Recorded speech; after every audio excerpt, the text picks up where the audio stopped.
If you die before you die, then you won't die when you die. That's a strange thing to read, right? Kinda cryptic, but this phrase, found at the entrance to a monastery, is actually a key that unlocks a forgotten world. Today, we are unlocking a secret history, one that was running just beneath the surface of all the empires and battles we learned about in school. We're going to explore the ancient mystery schools, these secret initiations that, believe it or not, shaped some of the greatest minds in history and promised something huge, a complete transformation of your soul. So, let's dive in.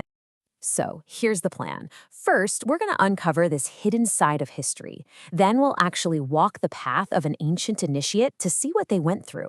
After that, we'll decode their symbolic language, get to the heart of their ultimate goal, this thing called Gnosis, and finally, we'll see what happened to their incredible legacy.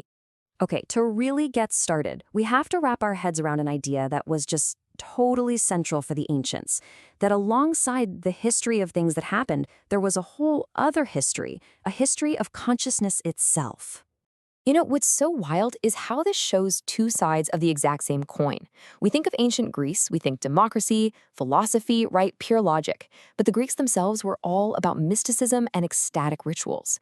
Same with Egypt. We see the pyramids and the timelines, but the Egyptians talked about a different Egypt, one defined by magic and this deep, secret wisdom they called a quality of intelligence. This wasn't some fringe idea. It was like a parallel world hiding in plain sight. And this hidden knowledge, it was considered the ultimate prize. I mean, just look at the names on this list. Pythagoras, Plato, Cicero. These guys, the heavy hitters of the ancient world, they all reportedly spent years, sometimes even decades, just trying to get accepted into these schools. And it doesn't stop there. Even people like Da Vinci and Isaac Newton, pillars of the Renaissance and the scientific revolution, spent a massive amount of their lives digging into the remnants of this ancient tradition. So what on earth were they all learning? So how did this actually work? Well, the core of the mysteries wasn't about memorizing facts from a book. No, it was about undergoing a profound personal transformation. And to really get a feel for this, we're going to look at the most famous one of all, the Eleusinian mysteries of ancient Greece. And let me tell you, this was no casual weekend retreat. The whole journey started with physical and spiritual cleansing. Then came a grueling 22-kilometer walk, on foot, in the heat. After that, you'd fast. The whole point was to break down the initiate, to strip away the everyday self and make them totally receptive for what was about to happen inside this huge, mysterious hall called the Telesterion, where the real secrets were revealed. We don't have many first-hand accounts, but this one from the philosopher Plutarch, who was an initiate himself, gives us this chilling peek behind the curtain. He talks about terror, unending darkness, trembling, and then suddenly a marvelous light. This wasn't just a ceremony. It was a full-blown psychological ordeal, engineered to completely shatter your perception of reality. So, here's the crucial point. The whole reason for the terror and the light was to simulate an experience of death and rebirth.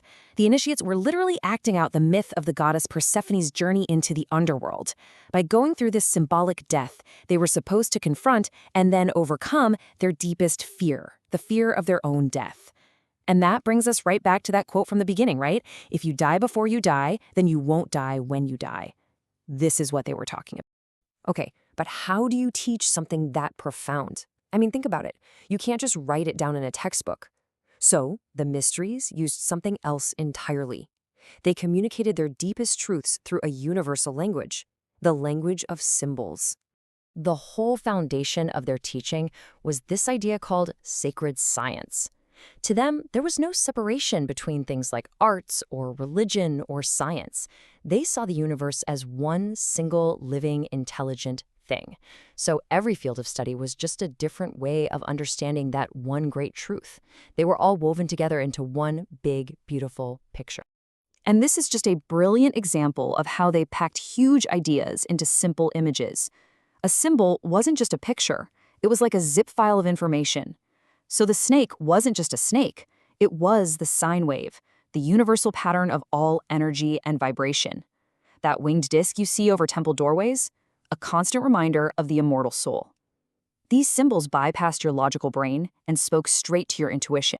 And get this language was literally written into their buildings. Researchers have discovered that the floor plan of the massive temple of Karnak in Egypt expands based on the Fibonacci sequence. That's the same mathematical pattern you find in seashells, in the petals of a flower, in galaxies. The temple itself was the lesson.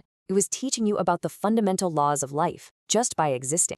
All right, so we've got the secret history, we've got the intense transformative ritual, and we have this amazing symbolic language. But what was it all for? Why go through all this trouble? The answer comes down to a single, powerful word: gnosis. See, gnosis isn't about believing something is true. It's about experiencing it as true for yourself. It's that direct, personal aha moment, a flash of insight into the true nature of reality that changes you forever. It was the absolute peak of the whole experience, that marvelous light Plutarch was talking about. So, what is it? What is the final secret? What's the one truth at the very heart of this entire system? A truth so powerful that it could just completely erase the fear of death. The answer is breathtakingly simple, but at the same time, infinitely deep. The ultimate revelation was the direct, undeniable experience of the unity of everything. The realization that your own individual consciousness isn't some separate little drop, but that you're part of one eternal ocean. And if you know that, really know it, then the fear of being annihilated just dissolves. The real you can't die any more than a wave can die from the ocean it's a part of. The universe, God, and your own self are not three separate things. They're all expressions of one single, immortal whole. And, this idea of a huge shift in perception pops up again and again. Fast forward to the 20th century, and you have the mystic G.I. Gurdjieff calling this objective knowledge. He described it as the higher state of consciousness, where you stop seeing the world as a collection of separate objects, and you start to directly perceive the interconnected whole. This was the exact gnosis the ancient initiates were after. So if these schools were so powerful, so influential, and had been around for literally thousands of years, what happened to them? Why did they just vanish? Well, as the Roman Empire began to change, its entire spiritual world changed with it. As Christianity became the official state religion, the old ways were suddenly seen as a threat. The temples were attacked, the ancient rituals were outlawed, and by the end of the 4th century, the flame of the Eleusinian mysteries, a flame that had burned for nearly 2,000 years, was finally put out. But the knowledge didn't just disappear. It did what secret knowledge does. It went underground. The teachings were wrapped up in allegory and symbols and passed down through networks of secret societies. And you can see the echoes, the structure, the symbols, the goals of the ancient mysteries in later traditions, from the alchemists to groups like the Rosicrucians and the Freemasons. Which leaves us with a final, really big question for today.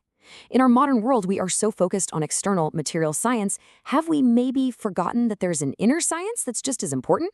A science of the soul, of consciousness itself, one that wasn't designed to control the world around us, but to totally transform the world within us. It's a forgotten legacy that kind of invites us to look not just up at the stars, but also deep within ourselves.